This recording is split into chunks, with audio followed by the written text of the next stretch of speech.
சண்டை போடுறதுதான் ஒரே வழி.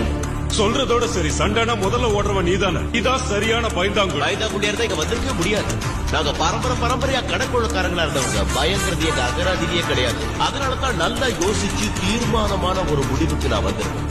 நாம சண்டை போடுறோம், இங்கிருந்து வெளியில போறது.